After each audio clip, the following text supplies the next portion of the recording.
Érica, bom dia. Bom dia, Maria. Tudo bem, querida? Oi, tudo bem com você? Bem Olha, também, né? Um eu pouco doente. eu tô, eu tô aqui.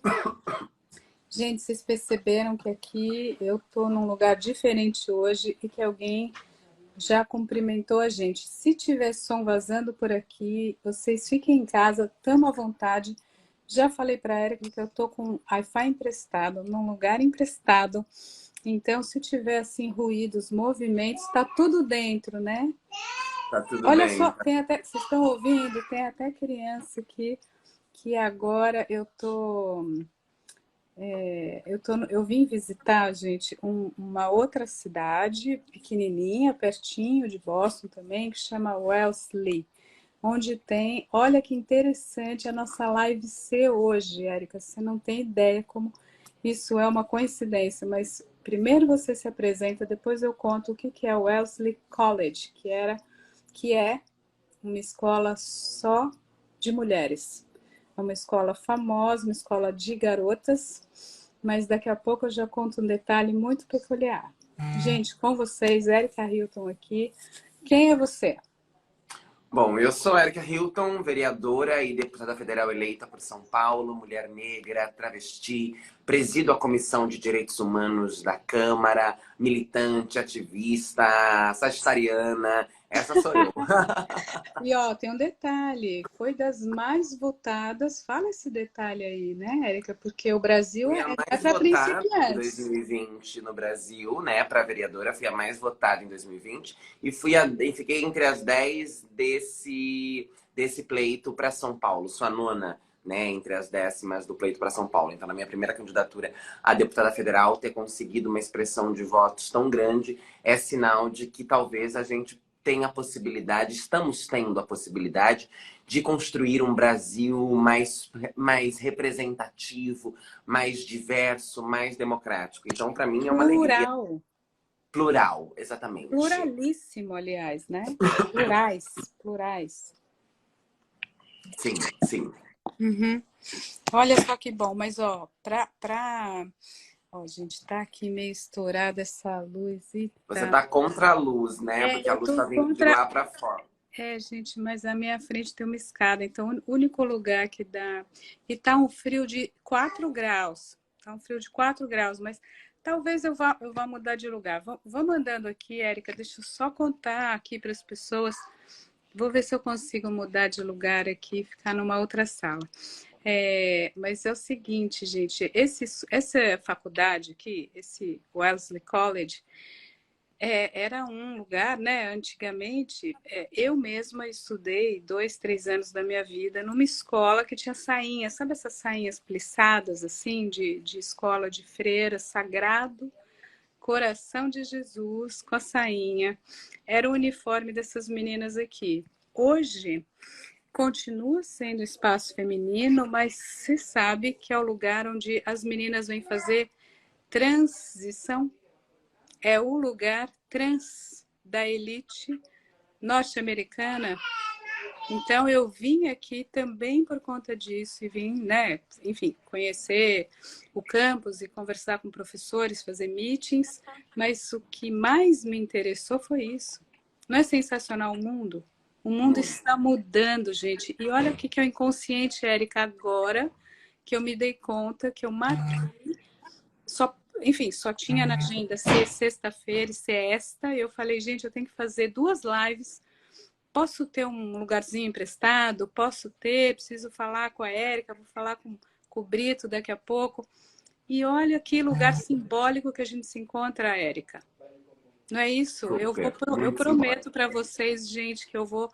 Depois, quando a gente postar live e tal, a gente nos comentários eu vou fazer algumas fotos, eu vou colocar para vocês essas fotos, porque agora é um lugar transgênero. Este mesmo onde eu tô, essa escola de meninas, que agora a gente tem todas. A gente tem Que- meninas, meninos, para ela, para ele, enfim, o que são essas palavras, não é isso? Muito boa a notícia, muito bom. Não é? Sim. Então, tá. Ô, Érica, conta um pouco da tua trajetória, por que que é importante isso? Vamos falar para as pessoas? A gente está aqui nessa série de lives, assim, tem uma intenção primária de fazer pontes, de conversar de uma maneira assim bem simples, direta, né? Ó, Érica gostosa, olha que lindo. Ó, só um segundo aqui, Érica, eu tô te ouvindo, mas deixa eu vou para cá, tá bom? Que eu acho que é mais tranquilo. Gente, desculpa, mas tá bom? Eu vou fazer isso. Eu vou andando um pouco, gente. Eu vou para um escritório fechado aqui, tá bom? Obrigada. Eu tenho espaço emprestado, que eu acho que é mais tranquilo. Então, eu vou num pequeno estúdio aqui, vocês vão ver. Fechar a porta. Érica, eu tô te ouvindo. Manda bala aí. Tá, ótimo. Então, enquanto você vai se arrumando aí, eu vou contando um pouco sobre a minha trajetória. A minha trajetória eu vou contar muito brevemente, porque a minha trajetória é uma coisa já bem conhecida do público. Eu sempre falo sobre ela em todos os espaços que eu vou, nas entrevistas que eu dou, porque me orgulho muito da minha história, me orgulho muito da minha trajetória, me orgulho muito dos lugares de onde eu vim, né? Os lugares por onde eu passei. Eu sou um corpo travesti, negro, periférico, vindo das esquinas de prostituição, expulsa de casa pela família fundamentalista muito cedo, aos 14 anos de idade. É muito importante da gente falar aqui. Isso depois a gente vai falar esse pedaço aqui, porque que o mundo de hoje talvez possa abrir espaço para outros tipos de comportamento e pensamento, né? Porque que a gente pode receber nossos filhos e filhas e não necessariamente expulsar. Mas fala lá, Érica, fala para... Porque aqui... E assim, a gente vai, sim, deixar a live gravada, colocar no canal, espalhar. Então, vão ter pessoas, talvez, que não conheçam sua trajetória tão detalhadamente, que é importante que elas compreendam, né? Uma subjetividade aí para se encontrar, se fazer, não precisa de violência, né? Mas, enfim, fala lá. Eu tô um pouco adoentada também, então peço desculpa, minha voz. Essa campanha de... Parece que eu tô há 7 anos fazendo campanha. Não tenho mais saúde para continuar fazendo campanha, porque parece que não acaba. E esses dias finais, gente, o que é isso? Esses Que não dias acaba nunca, finais que mas a só gente tá... retomando. Só retomando então a minha Retoma história lá. e aí a minha trajetória. E aí sou expulsa de casa muito cedo, tendo que recorrer à prostituição como uma alternativa de sobrevivência, o que é uma realidade das 90% das mulheres transexuais e travestis ainda hoje no Brasil. Infelizmente, isso é alarmante, porque nós estamos em 2022 e nós ainda nos deparamos com essa desumanização, com essa precarização da vida, das nossas vidas. E a partir desse momento eu vou para as ruas e vivo as ruas, e logo a minha mãe dá conta daquilo que a igreja havia dito para ela e que não tinha nada a ver com Deus, não tinha nada a ver com fé, não tinha nada a ver com religião, e me dá a possibilidade de a gente se religar novamente, retomar a nossa relação. A partir desse momento, eu posso voltar para a escola, eu volto para casa da minha mãe, né? Eu tenho a condição de pensar e projetar o meu futuro. Ingresso na Universidade Pública em São Carlos, vou fazer federal em São Carlos, e ali começo a minha militância junto ao movimento estudantil. Começo o meu ativismo junto com o movimento estudantil, meu ativismo mais organizado. E curso, que você foi, que te interessou? Gerontologia. Isso eu sabia, na verdade, né? Mas assim, isso não é muito interessante, gente. Esse detalhe eu queria que você contasse mais para como é que foi. Isso é o meu ouvido de analista, Érica, que fala como é que é isso, né? Porque te interessa o corpo e te interessa o corpo. O que Me a gente interessa o corpo e foi isso?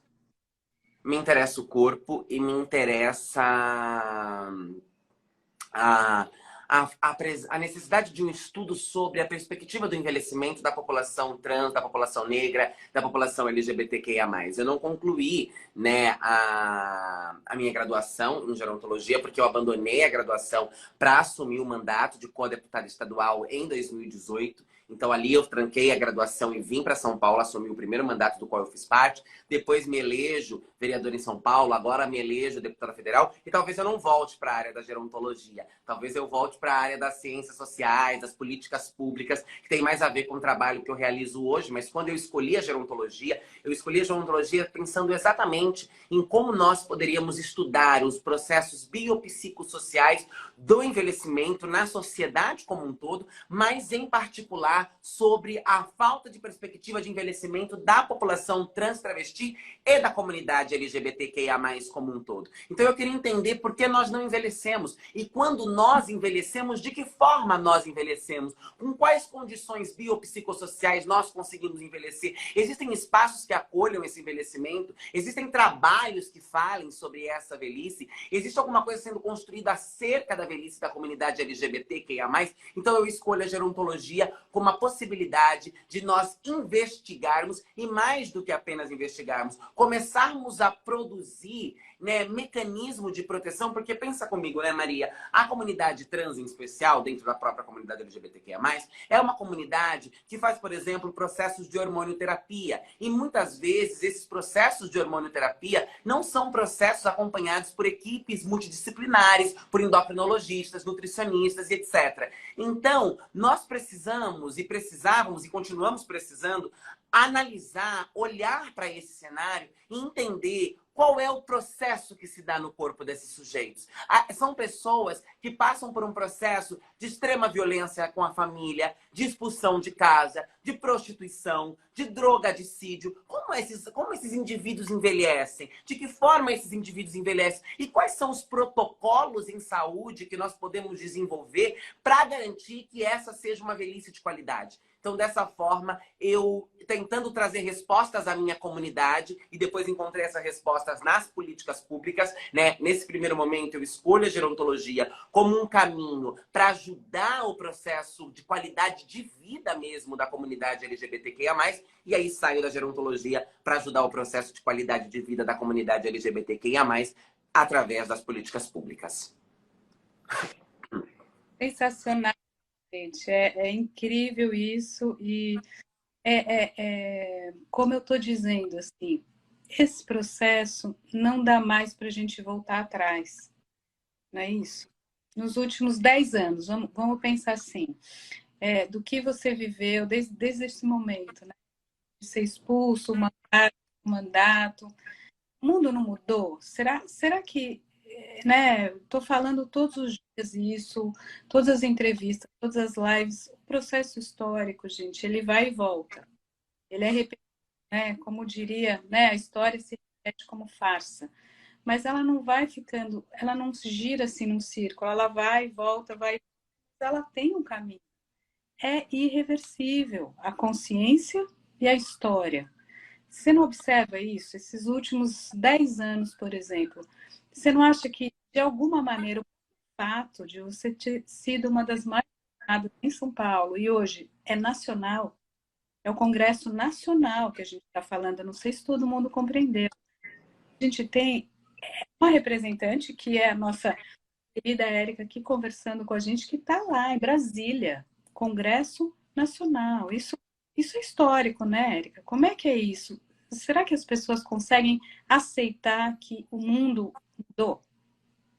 Olha, Maria, isso é histórico e isso é um processo, sem sombra de dúvida, de mudança e de transformação do mundo, mas eu acho que ainda distante do mundo que nós precisamos, né? Do lugar de humanidade, do lugar de representação, do lugar de participação, mas sem sombra de dúvida o mundo está mudando, porque antes era impensável, inimaginável que nós sonhássemos que a mulher mais votada do Brasil fosse uma travesti negra vinda da periferia com o histórico de vida que eu tenho. Isso é reflexo de uma transformação. Isso é reflexo de uma mudança. E eu digo sempre para nossa militância, a gente precisa, nós estamos mesmo diante de um cenário muito pessimista e isso é indiscutível. O Brasil passou por um retrocesso gigantesco. Ao mesmo passo que nós avançamos, nós também retrocedemos e eu acho que isso é o natural dos processos de transformação da sociedade. São os conflitos, exatamente, são as forças que se embatem numa tentativa de ver qual narrativa sairá vitoriosa.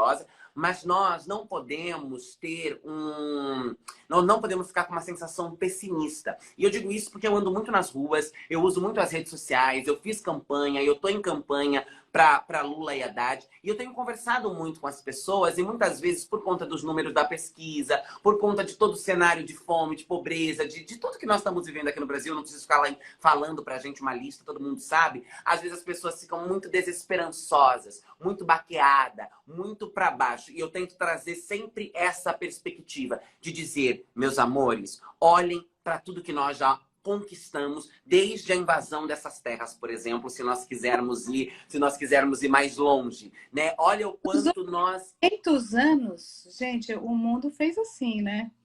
Olha o quanto nós avançamos. Há muito pessimismo, há muita coisa ruim, mas é importante a gente olhar que nós estamos caminhando, que nós estamos mudando, que nós estamos chegando, que nós estamos conseguindo pautar aqueles temas que para nós são temas importantes e a sociedade ao pouco vai se transformando. É claro, as transformações trarão consigo também esse processo de retrocesso, de enfrentamento, porque é uma disputa muito árdua, muito acirrada e nós estamos disputando com forças muito poderosas. Nós estamos disputando com forças muito grandiosas, com aquelas que se consolidam desde as capitanias hereditárias e continuam fazendo a manutenção do status quo de poder. Mas nós estamos caminhando. E olhar para isso é um estímulo para nós. Olhar para isso é um combustível. Nos dá gás para não desistir da luta. Não, nos dá gás para não acreditar que o mundo vai ser sempre horrível e vai ser horrível porque é horrível. E assim, não. Nós estamos conquistando coisas, por mais devagar que seja, por menor que seja, por mais difícil que essas conquistas sejam, nós precisamos olhar para ela. Porque o nosso cérebro também trabalha com essa sensação de recompensa. E olhar para essas recompensas é reconhecer o nosso potencial de luta, é reconhecer o nosso potencial de mobilização, é reconhecer o nosso potencial de transformação da sociedade. Nós somos proponente de uma transformação que precisamos e de uma transformação que queremos. E é importante olhar para isso, para que a gente não fique apenas no espectro negativo, pessimista, derrotista, como se nada tivesse sido transformado desde muitos anos até agora. Sem dúvida. E um outro link isso é a discussão da antipolítica. Gente, não existe, né? Érica, acho que você concorda comigo, porque você foi à luta, e a luta, ela, para ser abrangente, para pegar milhares e agora milhões de pessoas, ela tem que ser pela instituição. Porque aí você tem poder, né? A Érica, assim, vai ter poder de nada mais, nada menos do que transformar a lei. É isso que é a Casa Legislativa. Dos 3 poderes da República, a gente precisa de gente que faz.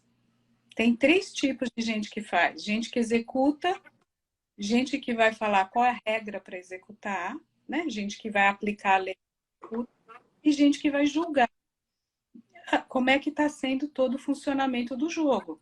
Então, não dá para falar abaixo STF, não, tudo político é ladrão, eu estou fora, eu vou anular, eu não quero saber, eu vou viajar, eu vou me abster, eu vou para a praia fazer um piquenique.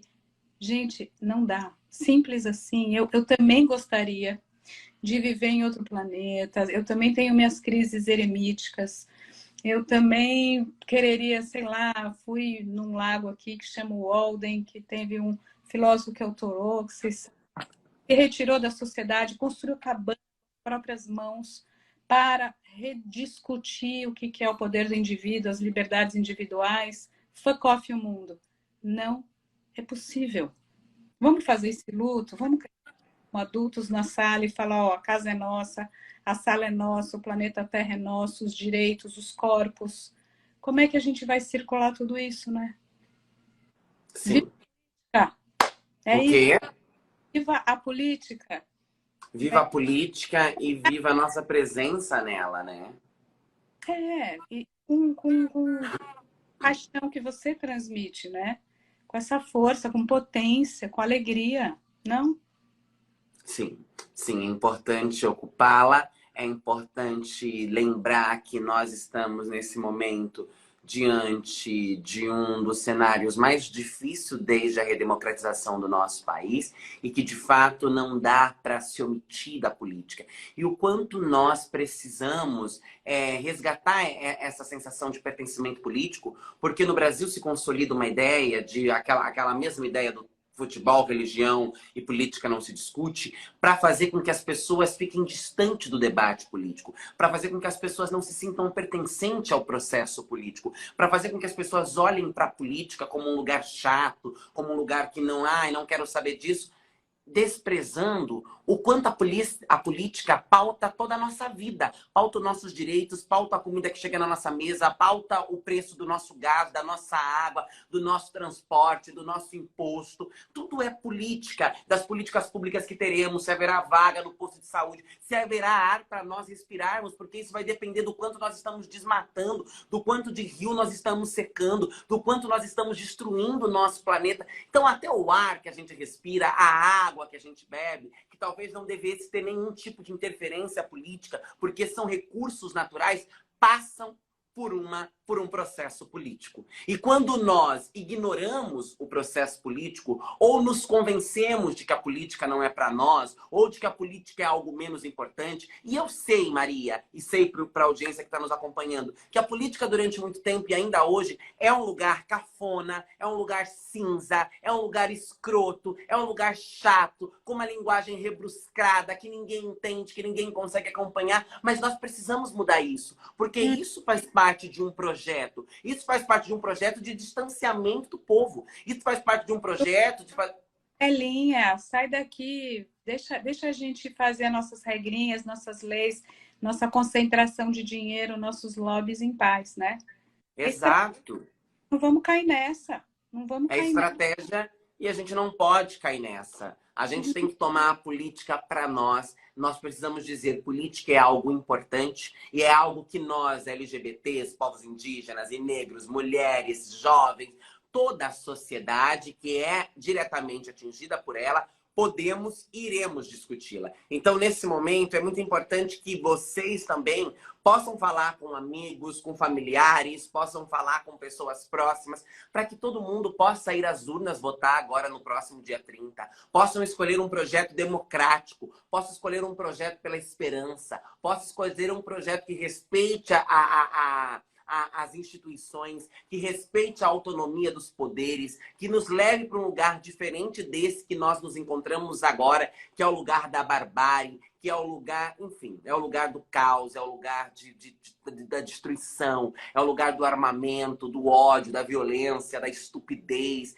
da ignorância, da pobreza de alma daqueles que conduzem a nossa política nesse momento no Brasil. É preciso que a gente participe dela, é preciso que a gente se sinta parte dela. E é possível e é preciso que a gente lembre sempre, a política só poderá ser um lugar diferente do que ela é hoje quando nós estivermos lá. E nós estamos chegando lá. Nós estamos lá. E nós precisamos aumentar a nossa presença lá. Nós precisamos, de fato, dominar a política para que se haja uma paridade e a gente possa promover um processo, de fato, democrático. Porque política sem representação é simulação de democracia. Cada vez mais representação, cada vez mais equidade, paridade, do que é o Congresso, do que é a sociedade. Né? Então, assim, não adianta ter mais mulheres, mais da metade, negros, mais da metade, pobres, 90%, e não tem ninguém lá. Ser branco, macho, hétero, rico, aquela coisa que a gente sabe pelas fotos dos ministérios, os últimos, né? Temer, Bolsonaro, aí você fala, opa, peraí, volta que eu quero o meu mundo, eu quero me ver ali.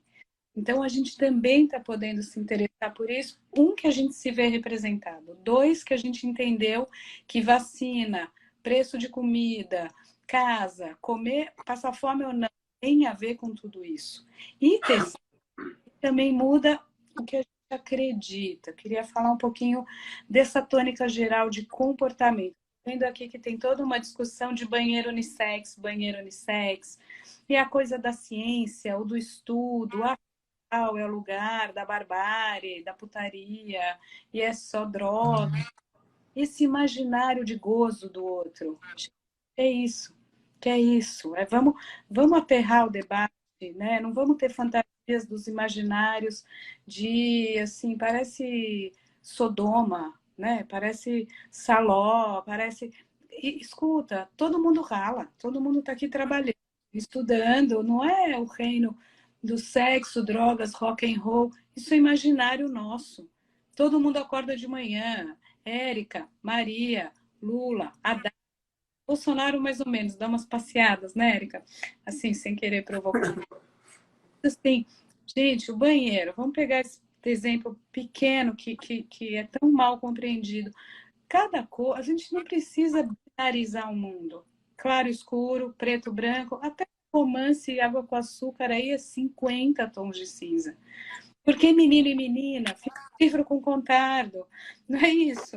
Ó, eu vou pôr uma foto aqui também. Estava ontem, enfim, tem uma escola aqui que chama a Escola Harvard de Design, Arte, Arquitetura. Eu tirei foto, eu vou pôr aqui, vou pedir para eles jogarem aqui. Banheiro, menina, ou mulher, homens, unissex. Tem os 3 banheiros, um na frente do outro. Assim, em vários lugares, né? Naquele lugar tinha, porque assim, por que a gente tem que pegar todas as árvores? Eu estou olhando para um bosque aqui que está lindo, aliás, no outono. Por que a gente tem que dividir toda a biodiversidade dos seres vivos, árvores, em 2 grandes blocos? Entende? Que é isso?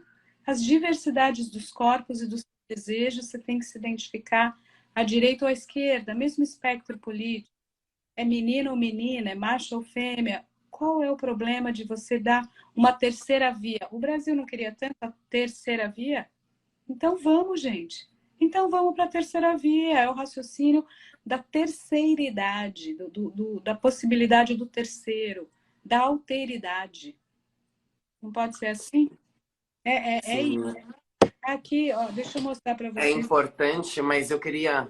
Eu estou agora, ó. Eu estava falando da escola de design de Harvard, mas aqui Wellesley College, que eu também vou mandar foto para vocês, mas também tem toda uma discussão de gênero, porque aqui, lembra que eu falei uma escola para mulheres, mas o que são mulheres hoje?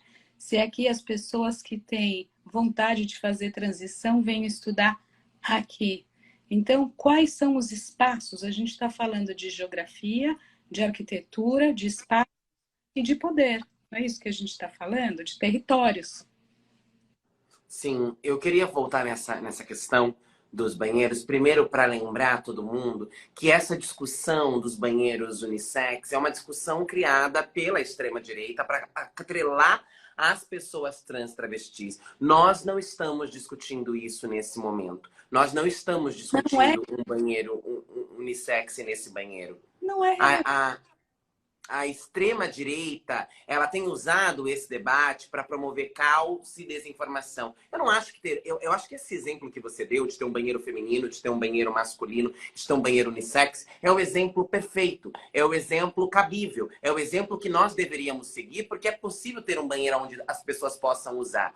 Eu tenho uma dificuldade com esse debate, porque esse debate, ele é um debate que ele foi promovido em cima de uma necessidade, que é a utilização do banheiro por pessoas trans, que são arrancadas dos banheiros, que são hostilizadas a irem usar o banheiro por conta da sua identidade. E aí a extrema-direita, detentora das fake news, produtora das fake news, se utiliza dessa discussão para trazer isso atrelado como uma necessidade nossa. Nós entendemos, enquanto movimento, que a necessidade do banheiro unissexo perpassa, antes disso, pelo um debate sobre patriarcado, sobre machismo, sobre direito e liberdade do corpo do outro. Nós entendemos que fica inviável em uma sociedade que exalta e reforça a cultura de estupro o tempo inteiro, nós colocarmos homens e mulheres no mesmo banheiro e garantir a segurança das mulheres. Nós não nos sentimos seguras ao fazer isso porque os homens não respeitam o corpo das mulheres, porque os homens nos expõem em um cenário de risco, porque os homens nos expõem em um cenário de violência, porque a realidade ela é brutal. Mas nós precisamos, Maria, urgentemente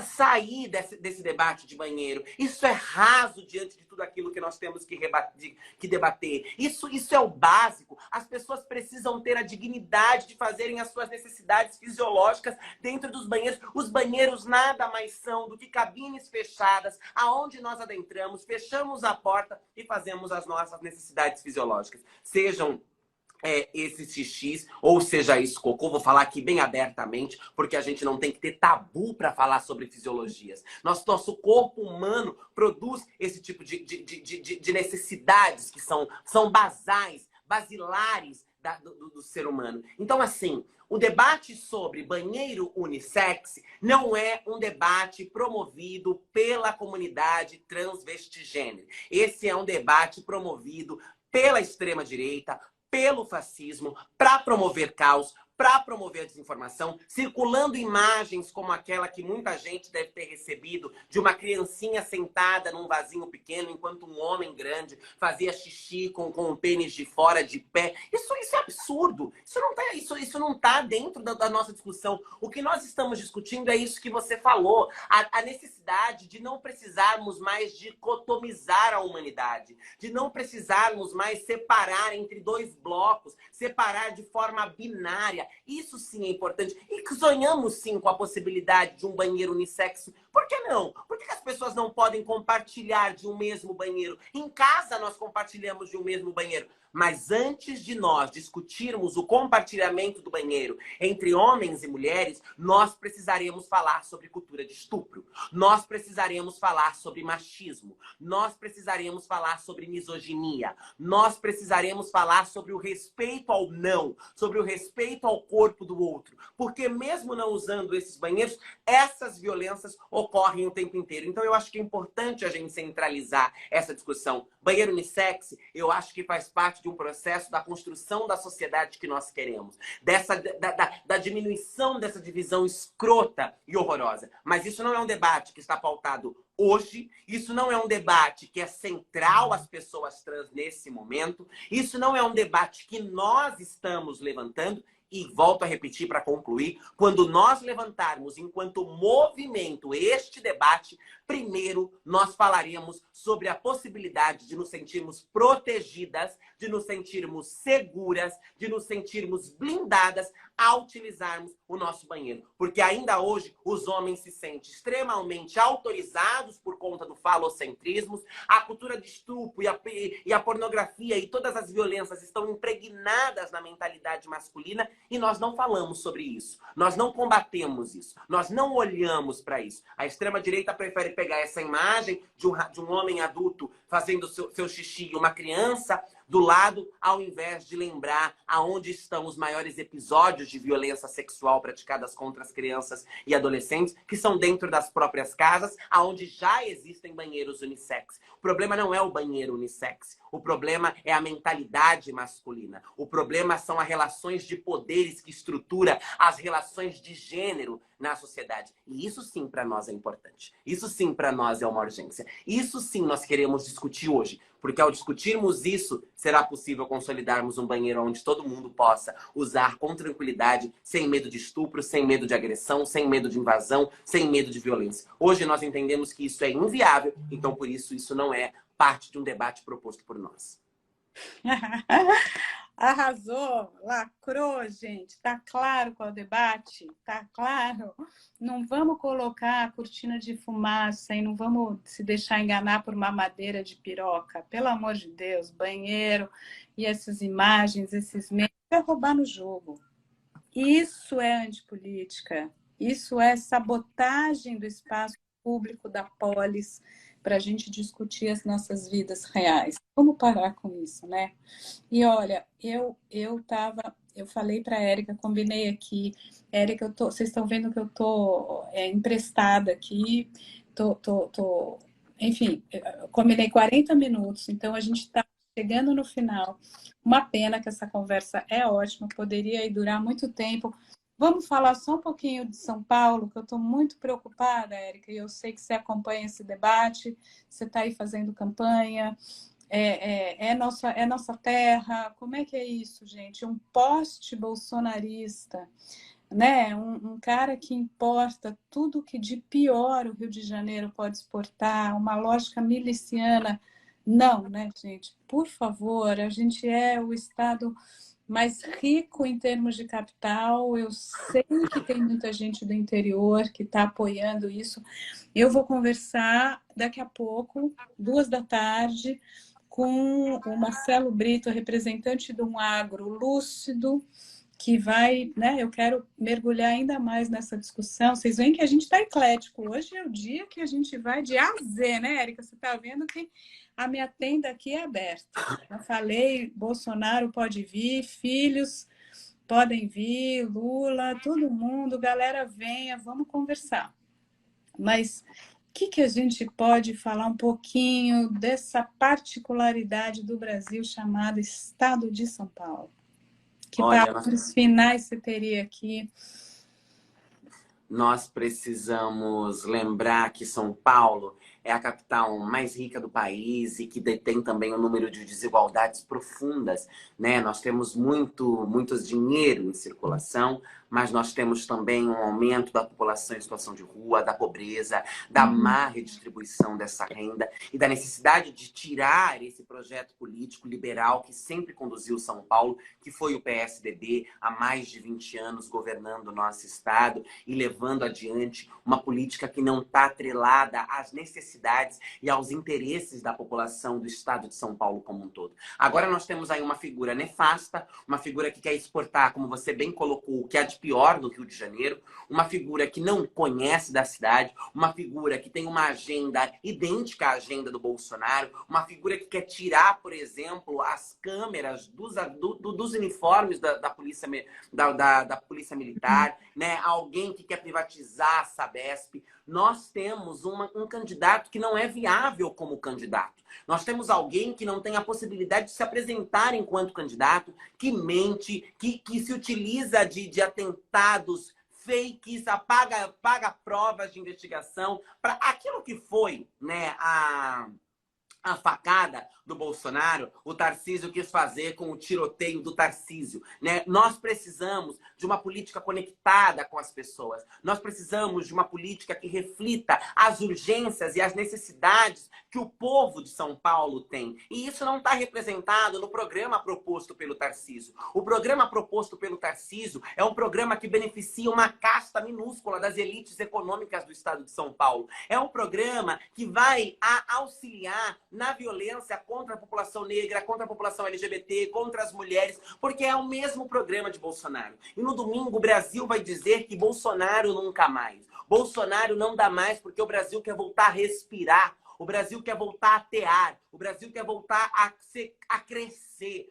O Brasil quer voltar a se reconstruir. E nós precisamos, no estado de São Paulo, também darmos essa resposta, para que o Brasil caminhe, para que a gente vá mudando essa realidade. Por isso é muito importante nós olharmos, inclusive, os resultados da última pesquisa, que mostrou um empate técnico, que é a possibilidade de que, se nós nos mobilizarmos nesses 2 dias que resta, nós elegermos Haddad governador, para que a gente consiga, de fato, voltar a guinar, voltar a reconstruir, voltar a ter esperança no Brasil e em São Paulo. Ter esperança no Brasil, em São Paulo, no planeta Terra, e a gente vai sair da bala e ir para a palavra, que é o que a gente está fazendo aqui agora. E fico muito feliz que a gente pôde ter essa conversa, que ela seja espraiada por aí. Sim, vamos gravar live, sim, vai para o canal, Érica também vai circular. Vamos junto, gente. Então, você conversa com quem você puder. A gente tem 48 horas agora para jogar esse jogo da maneira mais digna que a gente puder. É isso, Maria. Obrigada pelo convite. Tamo juntas e no domingo a gente vai se reencontrar, todo mundo, com a democracia, com os direitos humanos, com a civilidade e com o processo de continuação do nosso país. Um beijo enorme. Obrigada. Falta pouco e vamos vencer. Oi, se você gostou desse vídeo, eu te convido para se inscrever no canal e ativar o sininho para receber as notificações em primeira mão e acompanhar as várias ideias que circulam por aqui. Te convido também para acompanhar as outras redes que estão aqui na descrição. A gente vai se vendo por aqui. Até a próxima!